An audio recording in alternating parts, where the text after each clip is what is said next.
Celui qui met 3 tonnes d'huile pour faire cuire un œuf.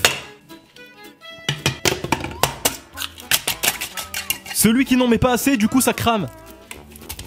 Celui qui ne lave jamais ses couverts. Ouais. Celui qui presse un citron et qui fait tomber tous les pépins. Celui qui galère à ouvrir les boîtes de conserve. Celui qui doit laver une poêle. Viens me laver. Non, arrête, dis pas ça. Il faut que tu me frottes avec du mire-vaisselle. Je sais très bien, je te lave au moins une fois par semaine. Tu dois faire face à la vaisselle. Arrête, putain, je vais faire une crise d'angoisse. Prends cette éponge d'Orion. Je vais m'évanouir. Maintenant, prends cette poêle et lave-moi. Celui qui se lave les mains avec du mire. Celui qui fait des crêpes mais qui sait pas les retourner.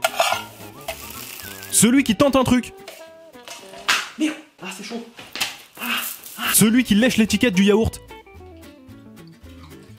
Celui qui a trop regardé Top Chef.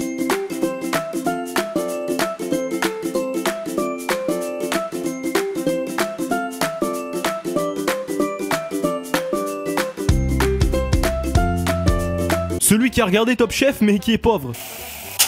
Celui qui casse les pâtes. Celui qui casse des pâtes en Italie. Celui qui a les doigts qui puent pendant une semaine parce qu'il a coupé de l'ail. Découvrez le nouveau parfum envoûtant, l'ail Saint-Laurent. Une rafraîchissante odeur d'ail, pensée pour vous, les hommes. Coupez! Putain, mais qui c'est qui m'a engagé ce con là? Allez, dégagez-le du plateau avant que je lui éclate sa gueule de merde là. Existe aussi en version déo. Celui qui ouvre le four. Oh putain. Oh, c'est chaud sa mère.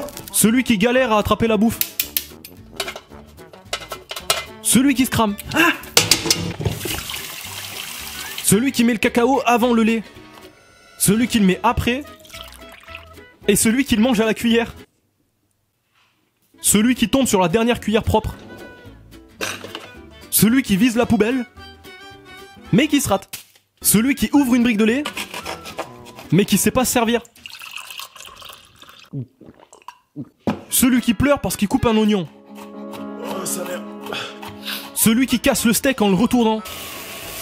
Celui qui accroche des photos de sa famille sur son frigo. Et juste là, c'est ma grand-mère. En fait, pour la vie d'anniversaire de ses 76 ans, on avait invité toute la famille. On était allé au restaurant ensemble. On avait passé une super après-midi. Ouais, elle est mignonne, hein. Et là, en bas à gauche, c'est ma tante. On avait loué des skis quand on était parti à la montagne. Et... T'as accroché toute ta famille sur le frigo ou... Alors ça, c'est encore ma tante. C'est quand on avait fait une sortie au mini-golf l'été dernier. C'était trop bien. Du coup, on en a profité. On a fait des photos et tout. On a fait des... Bon, déjà, pourquoi t'accroches toute ta famille sur un frigo, frère? Tu peux pas les mettre dans un cadre et les accrocher au mur, comme tout le monde. Un frigo, c'est fait pour manger, hein. On stocke de la nourriture à l'intérieur et quand on a faim, on peut ouvrir la porte, se servir et refermer. Voilà, là, c'est ce que t'es en train de m'empêcher de faire, en fait. Donc, soit tu me laisses ouvrir et je me sers comme je veux, soit je te mets un coup de boule et tu tombes par terre. Bon, bah c'est bon, je te laisse choisir ce que tu veux, voilà. C'est pas besoin de s'énerver comme ça, la violence ne résout pas les choses. Tu me présenteras ta famille une autre fois, là. Putain. Ah, par contre, si tu cherches les yaourts au chocolat, il y en a plus, j'ai mangé le dernier à midi.